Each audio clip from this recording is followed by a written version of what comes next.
Before Nailz ever entered a WWF ring, his voice came from behind prison bars. He claimed he had been innocent. He claimed a prison guard had singled him out, beaten him, and turned his sentence into torment. That guard was the Big Boss Man. To the crowd, Boss Man had become a symbol of law and order. To Nailz, the badge concealed an old crime. The accusations arrived in distorted, growling warnings. No witnesses appeared. No proof was offered. Only a name, a grudge, and the promise that release would not bring freedom. It would bring revenge. And somewhere beyond the arena lights, the cell door was already opening. On May 30th, 1992, Big Boss Man finished another routine victory on WWF Superstars. Then a giant figure in an orange prison uniform came through the crowd. Nailz struck without warning. He drove Boss Man down, seized his nightstick, and handcuffed the former officer to the top rope. The weapon that had represented Boss Man's authority became the instrument of his punishment. Again and again, Nailz battered him while officials stayed beyond reach. This was not a challenge. It was a public execution of a reputation. When Nailz finally walked away, he carried the nightstick with him. The ex-convict had stolen more than a weapon. He had taken control of the story. Boss Man disappeared from television while Nailz marched through the WWF with the stolen nightstick.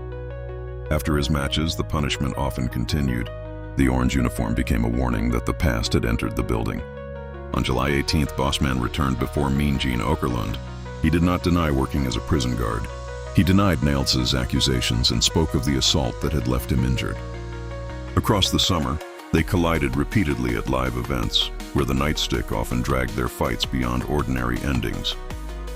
The officer was no longer hunting an unknown threat. He knew the man waiting for him.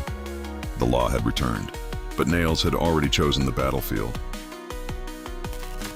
At SummerSlam 1992, Nailz did not face Boss Man. He faced Virgil beneath the vast roof of Wembley Stadium. Virgil fought back, but Nailz trapped him in a sleeper hold and kept the pressure on after the decision. The victory carried a message. Anyone standing near Boss Man could be pulled into the sentence. Weeks later, Nailz confronted Sergeant Slaughter, another figure of authority, in a match that ended without a normal decision. Every appearance widened the threat. Nailz was no longer merely accusing one former guard. He was defying anyone who tried to command him.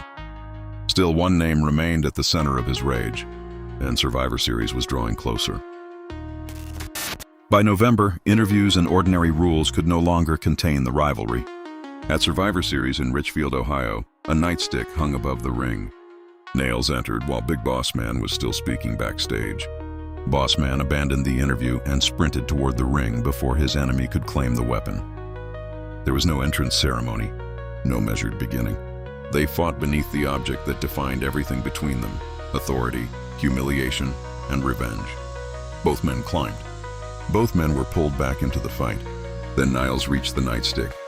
The arena saw the nightmare Boss Man had been racing to prevent. The convict had his weapon again.